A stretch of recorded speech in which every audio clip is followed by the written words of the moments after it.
Hello and welcome to the Coors Event Center. I am Matt Smith for 5280 Sports Network. Thanks so much for tuning in. Well, 8-3 now for the Colorado basketball team as they take down the Fort Hays State Tigers 81-71 in what Tad Boyle called after the game the most disappointing win in his tenure at the University of Colorado. He also said that this team owns the most disappointing loss in this coaching staff's tenure as well with that CSU game a few weeks ago. But the Buffs win by 10 today. It was a very good first half for Colorado, who would lead 39-22 heading into the locker room. Big reason for that, Rob Davis, the senior guard for this Fort Hays State team, who averages 24 points a game. He scored 30 points a game in 4 of their 11 games this season. Well, he was held to 0 of 4 from the field in 8 minutes with 3 fouls in the first half. In the second half, it was a completely different story for Davis. We'll get to that in just a second. But Colorado's defensive effort was very impressive in that first half. The press defense, I thought, worked very well given against this competition, but I thought it was more strides for Colorado defensively in that first half. Energy was good. However, they did only out-rebound Fort Hays State by 2 in the first half, which is concerning because they'd been out-rebounded in their last 2 games, including by 15 to BYU.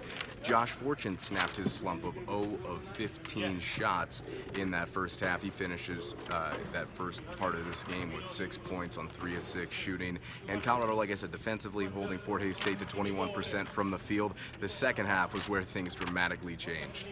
Rob Davis scored 29 points in the second half, hitting his average in just 13 minutes, which is 24 a game.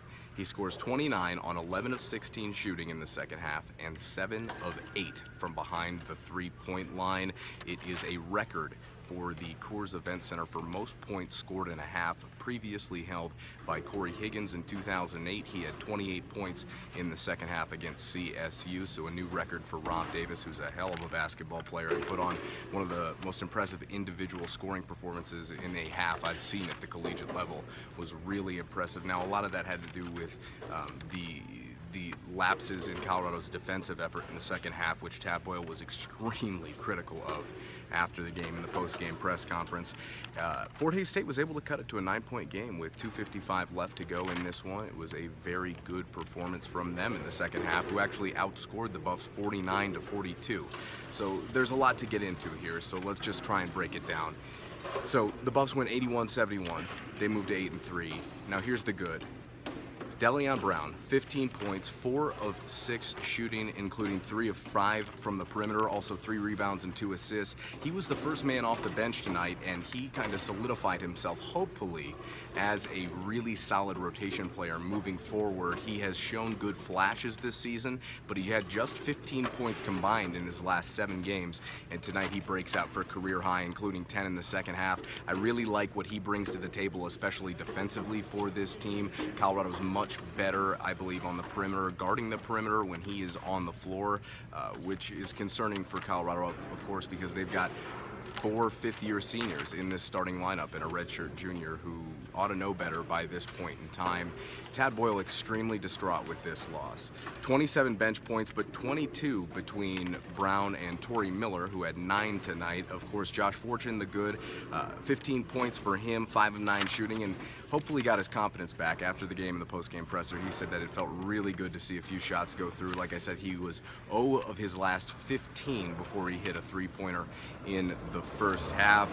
Derek White, again, showing us that he can affect the game in multiple ways. Had 10 points tonight on 1 field goal. 1 of 4 shooting from Derek, 8 of 8 from the free throw line, but 6 assists and 0 turnovers. So that Derek White at point guard experiment that we've talked about all season long actually looked pretty good tonight. Derek had a nice floor game, didn't do a lot offensively, but was nails from the stripe and did enough, especially in this game. He was their leader in the second half when the bench was on the floor, quite frankly. Derek is who Tad trusts the most on this team to make good decisions with the basketball, and I think that's something that Tad referenced quite a bit.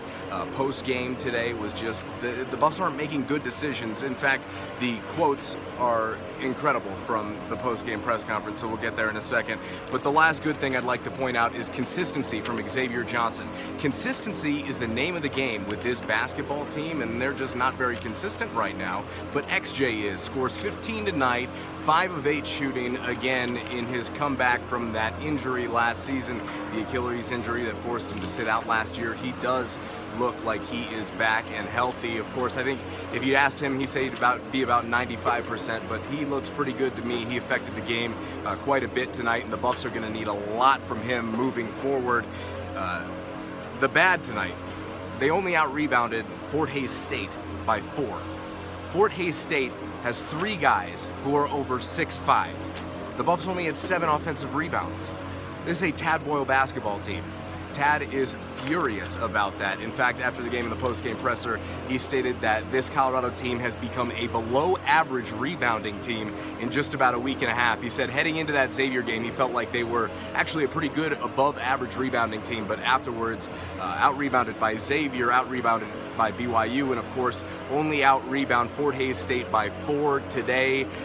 There's just no excuse for that with the type of veteran leadership that you have on this team. Guys have to hit the glass harder, especially offensively. You got to play team ball, follow your shot, 2 through 5 and 1 gets back, that type of situation. Their transition offense tonight wasn't very good as well. Fort Hays State had 14 turnovers in Colorado with just 4 fast break points. George King also not his best game, hunting shots in that first half. He finishes 2 of 8 from the field, 0 of 4 from the 3-point line, and now a little bit of a trend developing for King. 0 of his last 8 from 3 and 3 of his last 18 from behind the arc, which needs to change as he was an outstanding 3-point shooter last season. Of course, the reigning Pac-12 Most Improved Player of the Year. Teams are scouting him better, but he's really having a hard time finding his stroke from behind the 3-point line. He was 3 of 4 against Xavier and hasn't hit a 3-ball since.